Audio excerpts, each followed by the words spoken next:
Silahkan di-subscribe, like, komen jika Anda berkenan.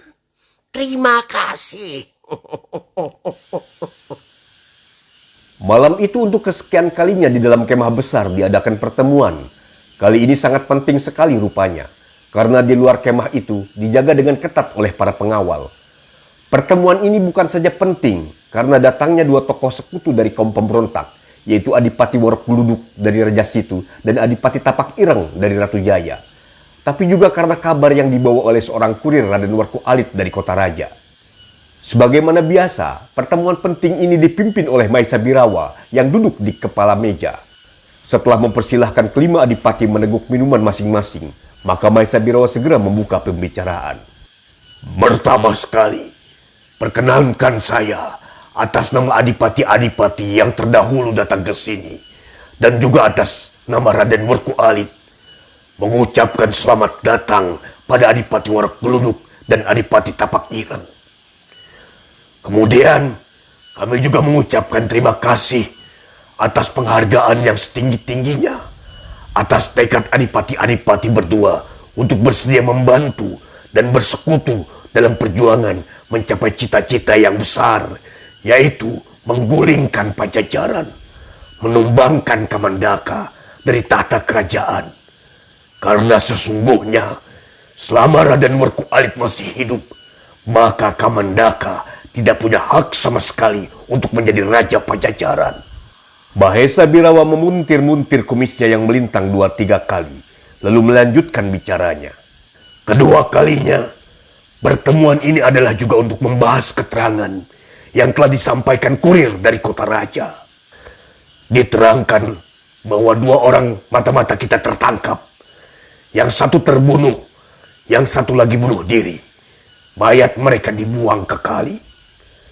Mengenai peristiwa ini, ada sedikit keterangan yang bersimpang siur, sehingga belum dapat saya menarik satu kesimpulan bagaimana sampai kedua mata-mata kita itu mengalami nasib sedemikian rupa. Kabar keterangan yang paling buruk ialah bahwa salah seorang pembantu utama kita, yaitu kepala pasukan Kalasrenggi, juga telah menemui kematiannya. Dia digantung di sebuah kuil tua di lembah Limanaluk. Mengenai kematian Kalasrenggi, ini ada hal-hal aneh dan keterangan yang agak bersimpang siur. Menurut kurir Raden Warku Alit, ketika pasukan kerajaan datang ke kuil itu, Kalasrenggi sudah tidak bernafas, digantung kaki ke atas, kepala ke bawah, dan pada keningnya tertera guratan-guratan membentuk 3 buah angka, yaitu angka 212.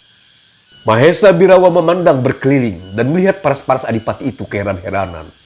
Sukar diduga siapa sebenarnya yang membunuh Kalasrenggi, dan juga tak dapat ditafsirkan apa arti angka 212 itu.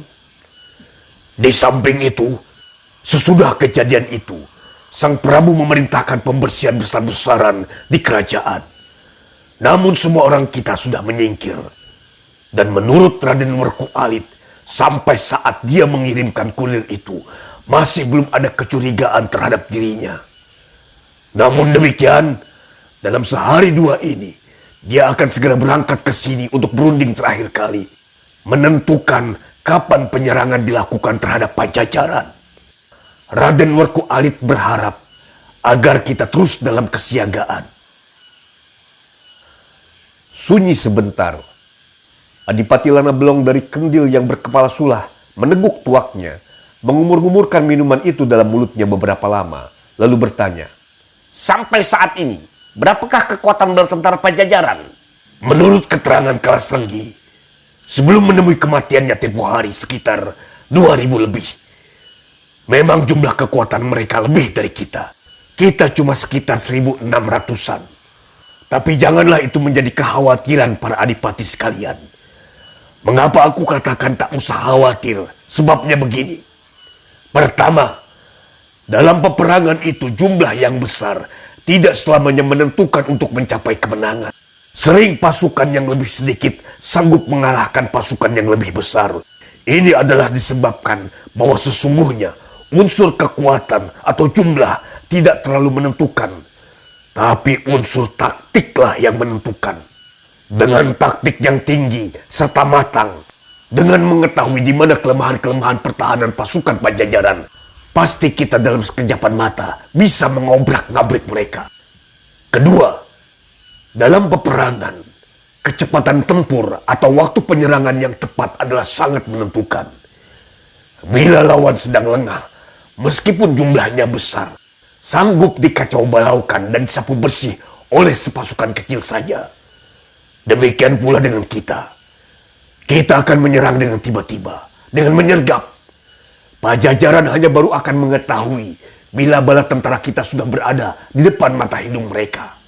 Dan saat itu, mereka tak akan ada waktu lagi untuk mempersiapkan diri. Aku rasa dengan berpegang teguh pada dua hal itu, tidak sukar bagi kita untuk membereskan Pajajaran. Apalagi para adipati di sini bukan pula manusia-manusia berilmu rendah. Sedikit banyaknya adalah murid-murid dari perguruan-perguruan silat yang ternama. Bukankah demikian? Kelima adipati itu sama-sama mengulum senyum. Memang rata-rata mereka adalah pewaris ilmu-ilmu silat dari berbagai cabang, dan aliran dari ilmu-ilmu mereka tidaklah dapat dianggap ilmu pasaran yang rendah belaka. Di samping itu, Kata Mahesa Birawa pula, jangan pula kita lupakan bantuan yang akan diberikan oleh seorang tokoh dunia persilatan yang terkenal, yakni Begawan Sitaraga. oh, jadi Begawan Sakti yang diam di puncak Gunung Halimun itu membantu kita pula? Tanya Warok Gluduk, adipati dari Raja Situ. Iya, Sahut Mahesa Birawa. Bagaimana sampai Begawan ini mau membantu perjuangan kita? Tanya Tapak Ireng. setahuku dia mempunyai pertikaian dengan Toa Kamandaka. Jawab Mahesa Birawa pula. Kalau benar begitu, satu hari saja Pajajaran pasti sudah sama rata dengan tanah. Kata Warok Gluduk sambil mengusap-ngusap dagunya, dan dibayangkannya kedudukan yang bakal diterimanya bila pemberontakan mereka berhasil nanti.